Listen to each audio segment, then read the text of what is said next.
Hello Trekkies and welcome back with another video of TREKKERPRISE. Today we're going to talk about the final episode of the Orville Season 2, Episode 14, The Road Not Taken. So the episode itself was following up the events of Kelly not going for a second date with Ed, and obviously we started talking about like how it's going to affect the future, how it's going to affect anything in the future. Now, well, I was kind of right, kind of wasn't right when I was assuming that Ed still might gonna get his own ship, but he probably gonna get with Gordon. Well, he did have a shuttle and he was in with Gordon, so I guess that their friendship is still was going on, and it concluded in a way that we never expected.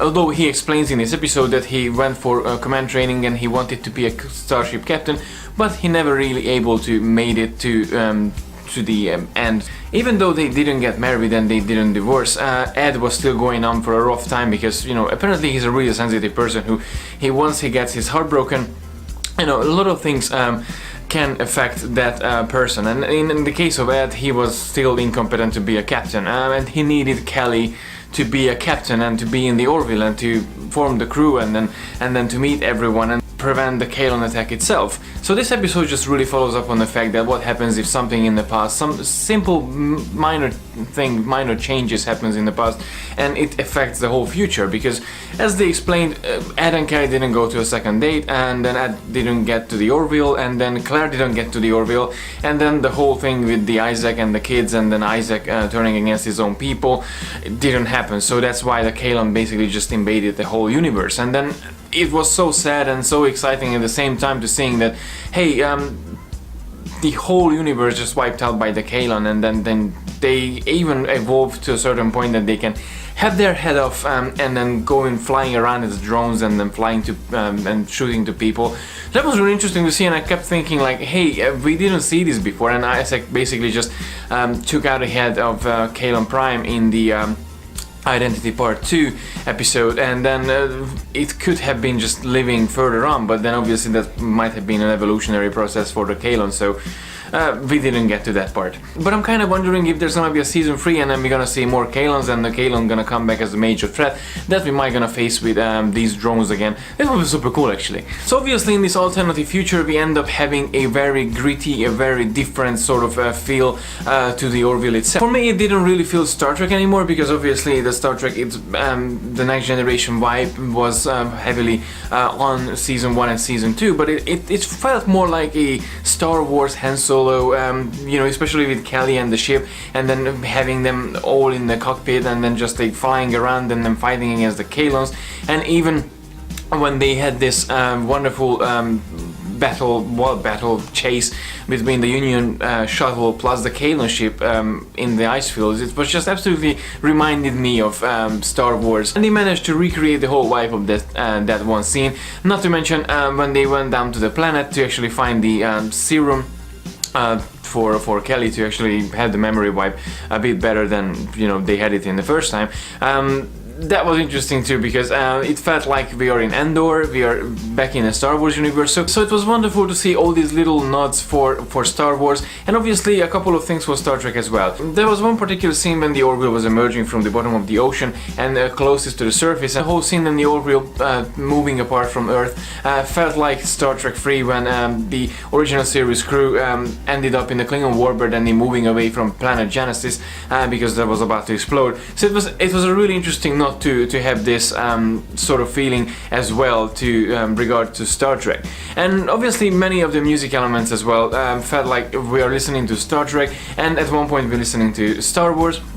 And at one point, as I mentioned, I did feel like we are in the Stargate universe. If you're familiar with Stargate, there's a ship, I think called Prometheus, that did look like the one that we had in the Orville this time. If you're not really familiar with Stargate, that's absolutely fine. I would recommend to check out Taylor's channel, the Stargate guy. Really good friend of mine, and he does a really fantastic channel about everything and anything Stargate, so please make to check him out. I will put his channel link in the description box below. But let's go back to the Orville. As I mentioned, it was a really interesting episode, and as it felt like a different sort of universe. I might not be the only one with this, but it did feel like it's a nice setup for something else, something different. I wouldn't say this is a mirror universe, because obviously this was an alternative universe, like things how changed in the course of because of the Kaylon War, but the whole setup that the Orville crew was in a different sort of environment, it was really compelling in a sense. So if there would be a chance to have like a mini-series, like an alternative Orville or something, or like what they did with Star Trek Discovery in the first season, that they had the Mirror Universe episodes, it would be nice actually to have a couple of episodes like this, because, you know, the Orville itself has a really good charm, but even this gritty time period that they fighting against the Kaylons, it was really interesting to see something different than the utopistic future. I'm not saying that I really want to have a gritty Orville, because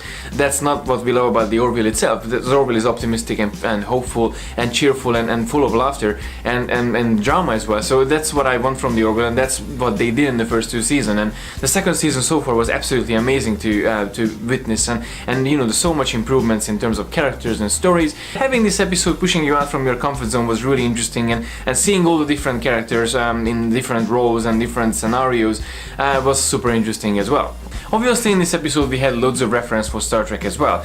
First off, the whole scenario that, you know, what happened with the Union and what happened with the Kaylon attack, and then everything is like, you know, in ruins. Kind of reminded me of yesterday's Enterprise, like how one thing in the past actually altered the future. The episode itself also reminded me of the Voyager episode Timeless. It kind of started consuming their own energy, and then having this massive explosion that the Orville exploded, which was spectacular as a VFX effect, but obviously it was really sad to see the Orville itself blowing up. But how they actually put together that scene that the Orville blew up and then Dr. Finn appeared in the past fixing Kelly. The same thing happened in Star Trek Voyager when they finally managed to send the correct transmission to the past. The Delta Flyer blew up, and then obviously the Voyager didn't continue their own way, so they actually dropped out of warp, and then the warp drive just, you know, disabled for a while. So it was really interesting to see this parallel between these two particular Star Trek episodes, Stargate and Star Wars, in many regards to the episode of the Orville. 48 minutes, and they had a lot put into this episode.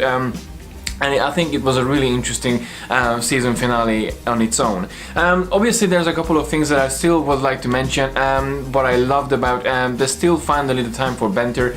I particularly like the scene when they got this Twinkie out of the microwave, because that replicator just looked like a microwave. It was so hilarious. Both with my wife, we were cracking up like, hey, they actually storing a microwave, like what the hell. But what a Twinkie that was. Oh, and that's obviously could be a nod for Ghostbusters, because, you know, Egon and the Twinkies, and then, you know, the Ghostbusters thing in New York. And obviously it was really surprising and nice to see Alara coming back for one cameo. It was interesting to see her in a sort of a Princess Leia, leader of the rebellions, in this Endor base, building. So it was really interesting to see her. It was really good to see her as well for a short amount of time, but I've just got so much used to Tella, and I think I prefer Tella over Alara, even though Alara is a really fantastic character in the first season, and even in a couple of episodes in season 2. But Tella just took over the role, and then I think she's a much more fun character than Alara was.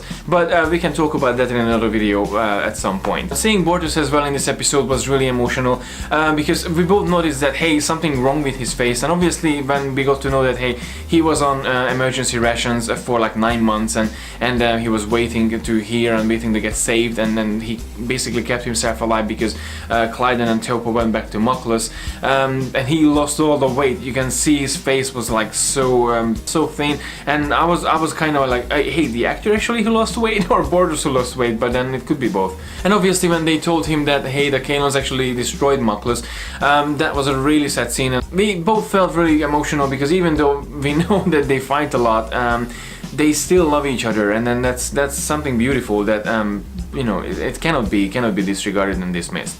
So yes, the episode itself was really amazing. I really loved it. We both really loved this episode. Obviously, I'm really looking forward to hear some renewal from now on, renewal news from Fox or from Disney, and we still don't know if there's anything effects because of the merge with Fox and Disney of the Orville, but hopefully they're gonna announce a season 3 for the Orville, because we all need this series to be continued. It was an absolutely fantastic second season, and I can't wait to hear more news about, and I can hear your thoughts about season 2 and then the finale, the final episode itself. So now that the Orville is going to be off air, this doesn't mean that I'm not going to talk about the Orville, because there's still a lot of things that we can talk about regardless, because there's a lot of things happen in season 2 that I would like to go back to and re-examine a couple of things. So I'm really looking forward to do that. So, and obviously I'm really looking forward to hear your opinion about the season finale from season 2 of the Orville, episode 14, The Road Not Taken. Please let me know your thoughts about this episode in the comment section below, and also let me know what was your favorite and least favorite moment in this episode. As always, thank you very much for watching. Please don't forget to like and share the video, and don't forget to subscribe to receive all the geekiness every week. And until next time, if you got a second date, take it, because you never know what's gonna happen if you don't. Live long and prosper.